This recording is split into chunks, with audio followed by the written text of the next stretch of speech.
Greetings, everyone. This is Arletta coming live and direct from Arletta Unleashed.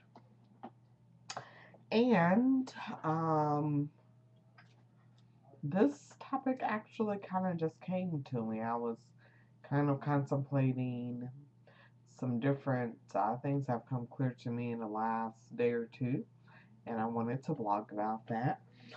And so the topic for this blog is soul gathering or creating your soul community. And here recently, after being instructed by Spirit to really shift and how I do everything and pretty much leave my goals and my plans and my desire to succeed and achieve and all of that type of stuff behind and to don't ever do business again because that's not something that I want to do. Pretty much I just have fun and do what the hell I want to do and feel inclined to do, and that would allow me whatever it is that I want to uh, experience as far as financially and access to resources and prosperity that I'm attracting to use as a vehicle to do what I want to do. So that means that I've been feeling very strong inclination to really focus on meeting, interacting, getting to know, and developing a community of folks who I vibe with. We share complementary energies, similar focuses, and pretty much who like to have fun and are really motivated by living their passion and their dreams and using that, tapping into that as the most powerful source and means of manifesting whatever it is that they desire or want.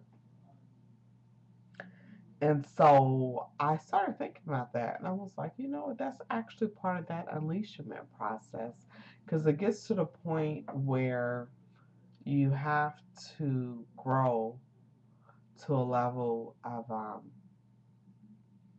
trust and belief and faith actually in yourself and a connection with source to the point where you do trust that everything that you need is provided for automatically.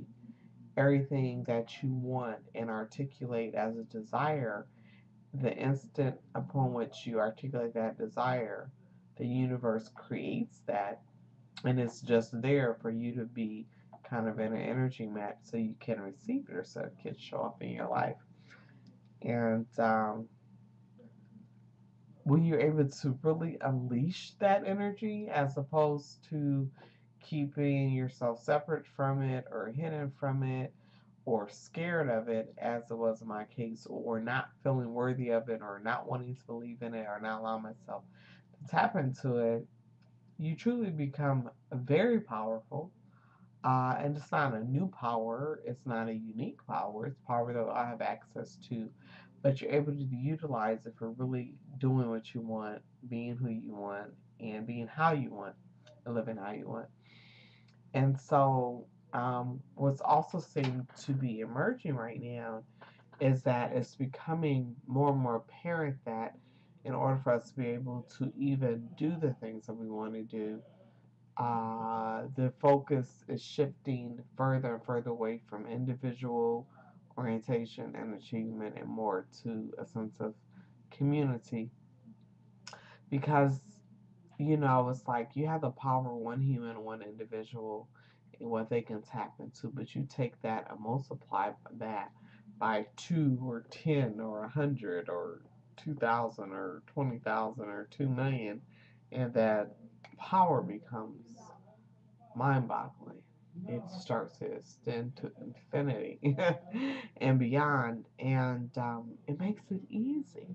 It makes it so easy and fun to really accomplish what you want. And so that's my challenge. I don't know. I'm sure I'm not the only person who's been feeling compelled or propelled, especially if you've been in hibernation like I have chosen to be for some time now, just getting things straight in my own head and get my energy kind of aligned is to really start reaching out and attracting and drawing to my space other like-minded people that I just want to be around, spend time with, and just create wonderful, lovely, delightful things, and just have fun and experience that in a group context with my fellow souls, And so that's kind of like what I've been focusing on, and it's been very rewarding and very satisfying. And as I've become unleashed and really allow myself to be more and more and more authentic, even on a daily basis, as far as just being true to who I am and really liking that. Um, it's easier to reach out to other people because you kind of like yourself, and so you kind of assume other people will, and if they don't, you're okay with that as well. It's kind of like, oh well, but you still extend the invitation, and that's what I've been doing. And so that's what I invite you to do. It's like even those of you who choose to participate in this unleashment process by, following the blogs and interaction, whether it's on a personal level where I personally interact with you, or on an energetic level through just the blog and the group page on Facebook and stuff.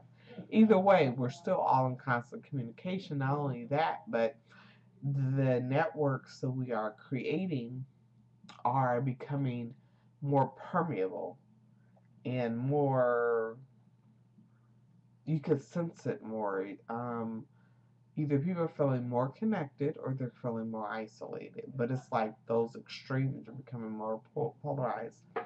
And it's funny that we're talking about this sense of community because I had my kinfolks. Got to send shouts out to my kinfolk. I'm not sure they look at my blog, but got to send a shout out to them anyway. They in town visiting, and I was wanted to pick up some videos, and I had picked up Avatar, and I know all about the neo-colonialist overtones and underpinnings of the video and the critiques of that, which I understand and agree with. But at the same time, Avatar was such an amazing movie because it touched this chord, this sense in people who even couldn't articulate it, that this whole symbiotic connection or soul grouping or soul energy kind of interlacing that exists between all living things, especially when you're talking about beings who live on a planet and their relationship to the actual planet itself, all the resources, all the entities, all the animals, all the things that possess any kind of life force or life energy. And pretty much there's nothing in the universe that does not contain any kind of life force, even crystals and rocks and things that are once considered inanimate. I now consider animate, just in varying degrees. Um, but one of the things I think really struck home with that movie was that obvious, palpable sense of connection that the beings on Pandora, that particular planet, had with each other, with the other living things, and with the actual planet itself. And so I don't think anything happens by accident, not anymore. But I felt compelled, like, oh, I want to watch this movie again. And I've just been feeling that sense of soul gathering right now. So I think that's what time it is.